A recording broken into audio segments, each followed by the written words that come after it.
And now for the conclusion. It's been said, in Hawaii, the hands tell the story. Let's see if that's true.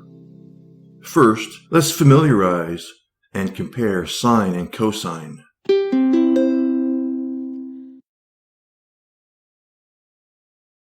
Y equals cos x, the red graph. Y equals sine x, the blue graph. Here's why we didn't do studies of the sine function.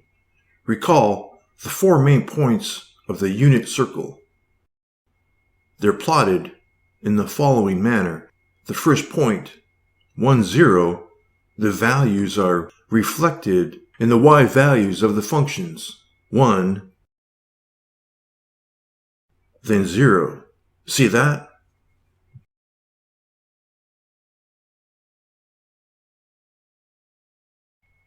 The same for the next point, and so on.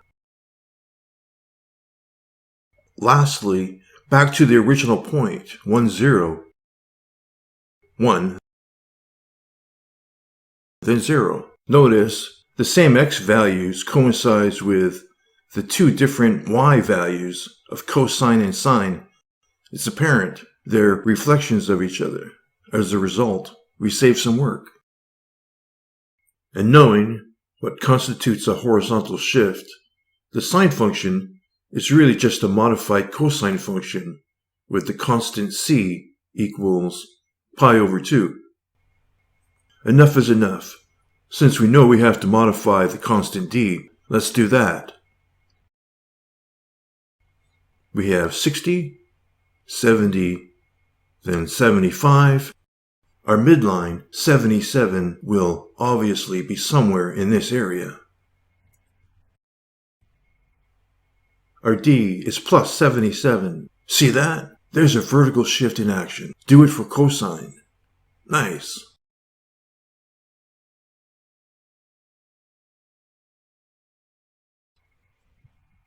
But the amplitude for the standard sine function doesn't match with the amplitude for our model, because the max is here at 81. Our min is within this area. Plugging in our amplitude. Now, the vertical dilation in action. Oh no, I felt like I got robbed. Let's pull back for a wider view.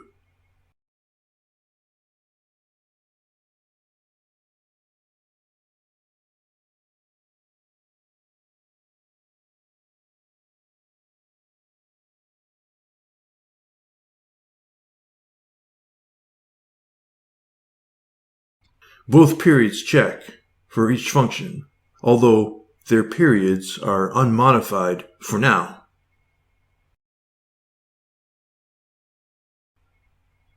The min for cosine checks, and the amplitude to the midline. The max checks, and the amplitude. The min for sine checks, and the amplitude to the midline. The max checks, and the amplitude. The characteristics are transforming our function. So far, so good. Now let's determine the function we'll use. Back to the blackboard. Just consider the shapes of the functions, such as cosine is the shape of an entire trough, whereas sine is a crest and a trough. Then re-look at the data. We have 73 through to the max 81, decreasing almost back to the min. And there are no sudden declines or rises, which is very nice. Because what we have is the following shape. From the min to December and the max. Then compare it with the standard cosine graph shape. It's apparent they're vertical reflections of each other. Then all we need to do, turn the standard cosine function downside up.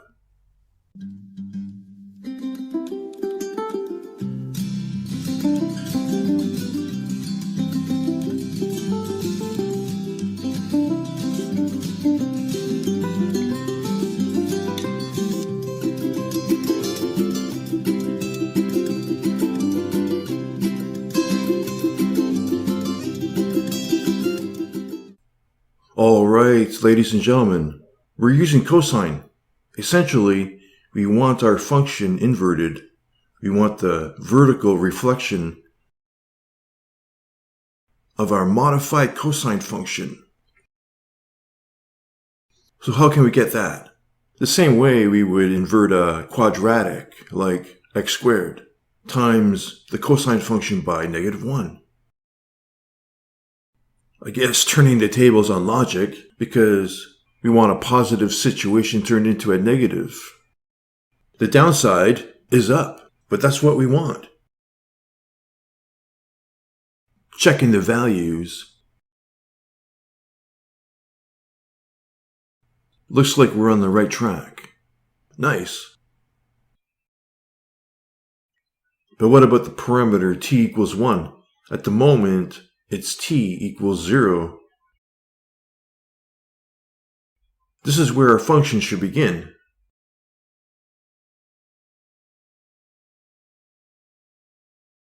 Now, let's modify the constant c.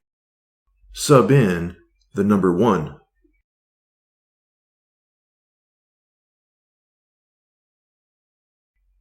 Checks out.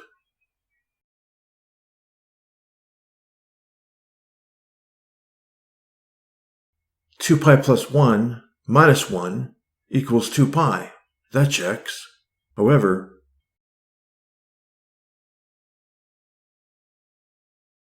now we need to modify the period.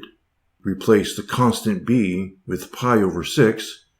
We won't apply it, so we can clearly see the parameter t equals 1.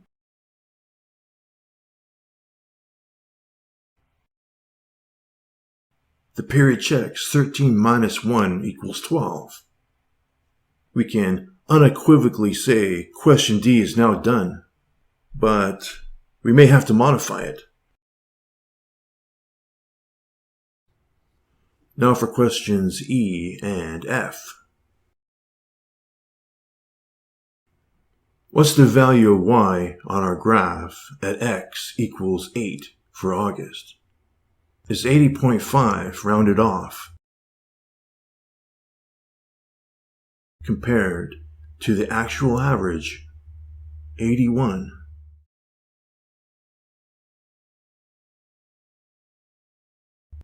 Now, what's the value of y on our graph at x equals 5 for May? It's exactly 79 compared to the actual temperature, 78. A degree off. Both are off by a factor of 1.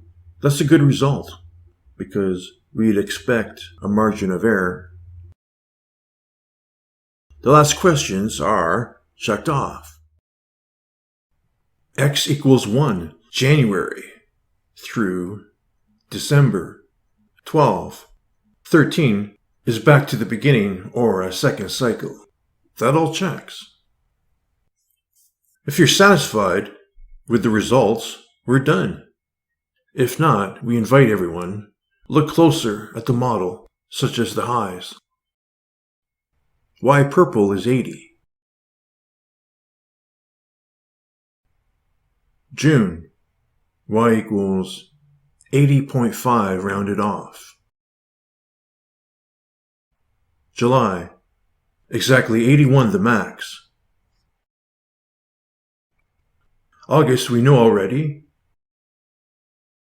September, y equals 79. That's pretty good. All the highs are near the crest. But look, the data seems to slump away from the crest. We don't know about you, but we're focused on the area above 80. So ideally, the highs should be within the bubble, which means can we adjust, improve our model, such as shift the data so the interval 6 through 9 is within 80 and the max. See that? What do you think? So how can we do that? We can use what we know about horizontal dilation. If we stretch the period, the data should adjust the way we want it to. We just have to relook at December, backtrack a little bit. Is there room to move up its data point? Model says 73, the actual is 74. So we can. Let's give it a try. Not a phase shift, rather, this kind of dilation. Let's try to put the following interval inside the high bubble. To be clear, we're taking a guess. We're guessing a period of 13. Recall to adjust the constant b, we let capital T equals 13. Solving for b again returns 2 pi over 13.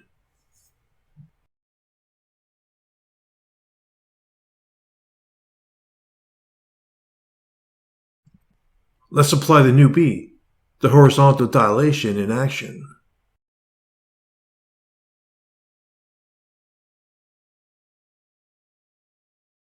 The interval checks out. Take a look. Now, all the highs are within the area of the high bubble. Now our new period will be 14 minus 1 equals 13. Checks out. The interval between 12 and 14 is like a null period. The temps drop off and falls back to January of the next year. If you want to stick around, you're more than welcome. Let's just briefly check the entire model with the actual data. Sounds good? If so, take a look. January is obviously spot on. February matches with a tiny error. March matches. April the same. The model for May is spot on with the actual. The model for June is very close with the actual. See that?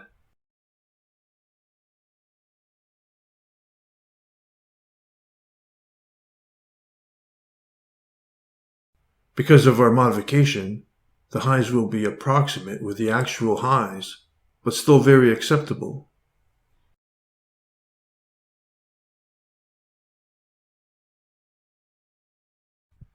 October is the only month that's off more than a factor of 1. Our model shows 78.4 compared with the actual 80.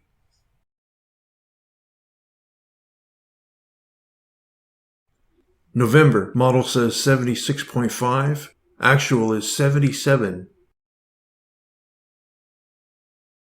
Lastly, December, model says 74, actual 74. The parameter set to make t equal 1 for January. Done. It didn't mention anything about a specific period. In the context of our field study, flying back home, we can tweak the model as much as we like. But to make one interval fit exactly, we'll alter the rest of the model. What do you think of the model?